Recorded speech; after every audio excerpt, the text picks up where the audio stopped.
All right, today I'm looking at Spider-Man 94, issue number 2. I was really on the fence about picking this one up after the first issue. Really didn't like it, didn't like the artwork, didn't like the plot, but I guess I'm just kind of a sucker for this Spider-Man 94 comic. I was a huge fan of the cartoon when it came out, so I'm kind of the target audience for this comic, but it's really not doing it for me so far. And I'll show you why as we get into the issue here. I really do like this cover though by Nick Bradshaw. It's a pretty awesome cover. This would fit right into the original Clone Saga or any other era, current era of Spider-Man or whatever. Got Kane here and he's got Spider-Man trapped in his web here. Really great cover. Kind of wish Nick Bradshaw was doing the interiors.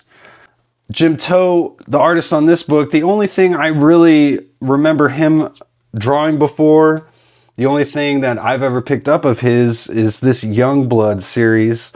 He's on the cover here. This was from 2017. He was the artist on this Youngblood run. J.M. DeMatteis is the writer on this issue. He did write one episode of the original Spider-Man 94 cartoon. And, you know, as far as the good stuff in this comic, I think the writing is fine, even though I don't really like the plot. It seems like it's not really going to play into anything that happened previously. They kind of buzzed right over the entire cliffhanger from the original cartoon, and we're just kind of moving on past all that. And it's just doing a totally different storyline here with different characters. But the dialogue and everything is fine. It feels like a Spider-Man comic book. There's definitely, you know, some love towards the original cartoon in this book. I mean, I think when it's just Spider-Man, I think Jim Toe draws a good Spider-Man here. I actually think it seems to me like he can draw costume superheroes fighting just fine. But then when he has to just draw regular human faces, they all kind of look the same to me. Even when you get like a face like this one here on Kane, he's being resurrected as a clone here. We actually learn that, at least we're told here, that Kane is actually a clone of Morlun, not Peter Parker like in the comics. So there are some differences between what happened in the original comics and what's going on in this comic based on the cartoon, which is just like the cartoon that had all sorts of different plots and characters that differentiated from what happened in the comic books. So I do like they're keeping with the spirit of the cartoon for the most part here. Like this panel when the spider sense kicks in reminds me of the cartoon a lot. Spider-Man's fighting all these. They're pretty much everybody in this book just feels like C-list or D-list characters for the most part. He's fighting all these, they're like furries basically. We got the grizzly, the kangaroo, and the gibbon. But I think the artwork looks good like when it's just Spider-Man in action here. But as you can see, all the faces, they all just kind of look like the same. And then when you get into like Mary Jane, some of this stuff just does not look that good. I mean, I do like that they're putting the characters in the costumes or the clothes that they wore in the original cartoon, like you see Aunt May here. But she just looks like tired or like her hair's all wet. There's just something wrong. And all the eyes are just too small. All the faces just look scrunched up. I just don't like the way Jim Toe is drawing all the faces here.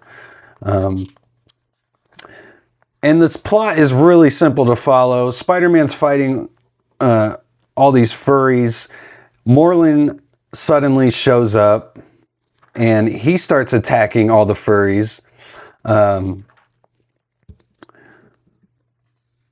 Spider-Man's like, well, this guy's pretty powerful.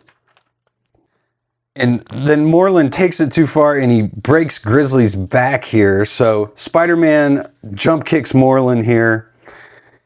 And Morlun tells Spider-Man he better surrender. And Spider-Man's like, why would I do that? And he says, because the alternative is terrible indeed. And then we go to a scene with Mary Jane and Aunt May, where Aunt May reveals to Mary Jane that she knows that Peter Parker is Spider-Man. So that is at least one thing that happens here in this issue that kind of advances the original Spider-Man cartoon story a little bit. So we go back to Kane here. He's trying to figure out who he is, why he wants to serve Morlun, but he hates Morlun. Everything going on with Kane is unresolved in this issue, and it's just very confusing about what's going on with him.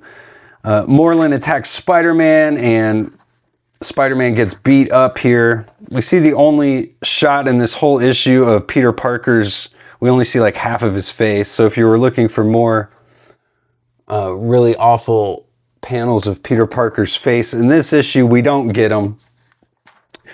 He's all Spider-Man throughout this issue, which is a good thing, but he's getting beat up by Morlun here. And Morlun, I don't know much about this character. I don't like him very much. He seems super derivative of Morbius. So I guess it's Morlun time in this issue, and he's even got the same powers that Morbius had in the cartoon. And I really felt like the Michael Morbius story arc in that original cartoon was one of my favorite. That was one of the best parts of that original cartoon. Everything with Felicia and Michael Morbius and Peter. That was some great stuff. But this Morlun character, he's got very similar powers.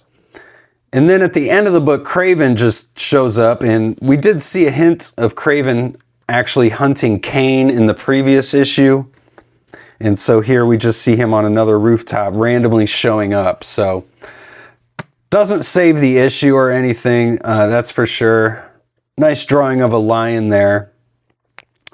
I don't know for sure. It seems like maybe Jim Toad draws on a computer, like digitally. It doesn't look like pencil and ink to me.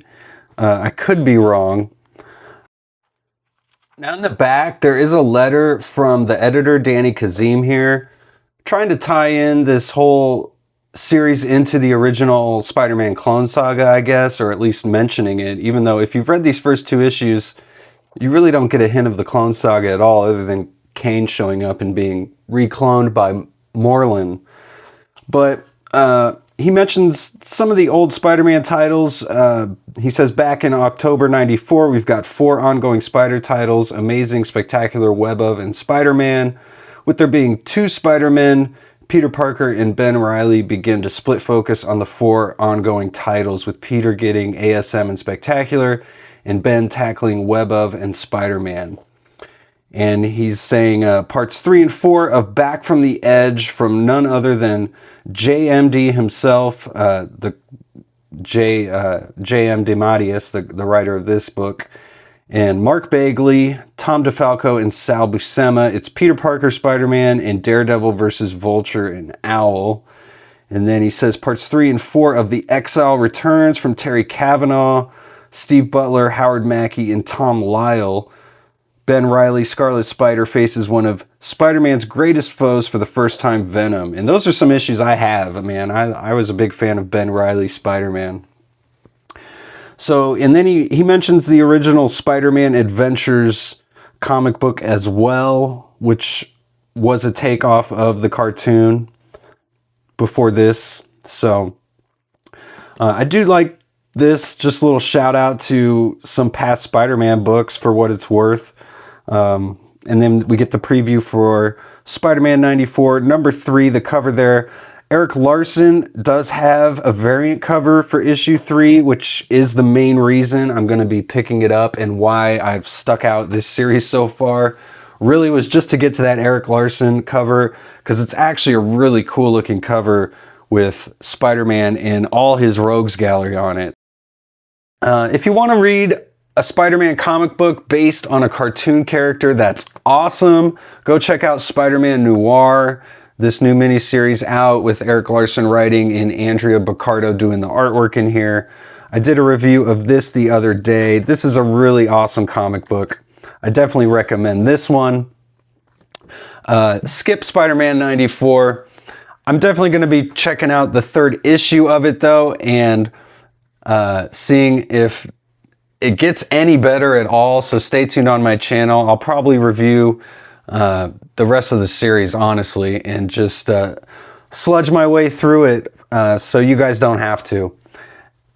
Anyway, thanks again for watching. Please subscribe if you made it this far, and go read comics.